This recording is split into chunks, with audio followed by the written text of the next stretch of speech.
In this video, I'll discuss using the fill features available in Excel 2013. First example, we will use the date. We select the first cell and type in 1st of the 1st, 2015, then select that cell and the bottom right hand corner, drag that down, we can see that the days have been filled. Next, if we do the same, but instead select the cell below and type in 1st of February 2015, we select both of those, drag the bottom right hand corner down, we can see that the months have been filled. Similarly with the year, if we type in 1st of the 1st 2016, select both cells, drag that down, we have the years have been filled.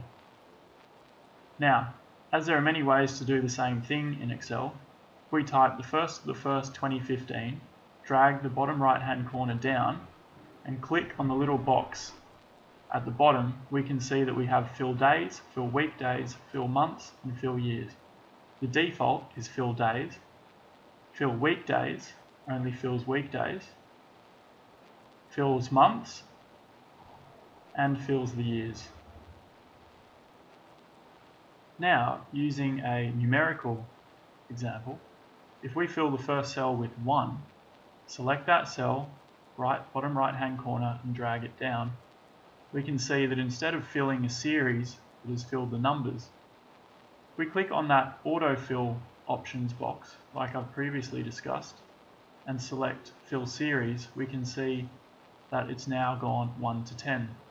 We can revert that by selecting copy cells from that same option box. If we now make the first cell a color, for example, drag that down, we can see that it has filled the formatting as well. So now we can undo this by fill without formatting. If we would like to fill the series using that top cell, we select fill series and it copies the formatting as well as the series. If we would like a series with a number step of more than 1, we can achieve this. We put 1 in the first cell and then type 3, for example, in the second cell. The increment is now 2. If we select that, drag it down, we fill the series and we can see that the increment is now 2. Now, if we would like to make this a pattern, we can check the autofill box and select copy cells. In this case, it will pattern the 131313. Now, if we use days as an example, we can see that if we type in Monday, reselect the cell, drag it down, it will fill the days of the week. Again, if we look at the autofill options, we can see that the copy cells is still present, in which case Monday will be copied. If we fill the weekdays, it will exclude the weekends. And the fill days option, which is the default. The same can be done for months of the year. We select January, drag that down, and we can see that all of the months have been filled. Finally, we will look at the flash fill option.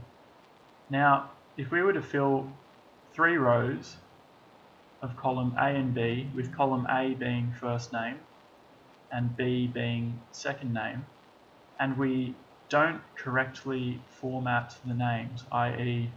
we put capital letters in the wrong spot or names without capital first letters, we can use the flash fill option to correct this. So if we type in John Smith, noting that the first letters are both capitals, if we select that cell, drag it down, we can see that it defaults to copy cells. Now if we check the autofill options and click flash fill, we can see that the names have all been correctly formatted with capital letters at the first and last names.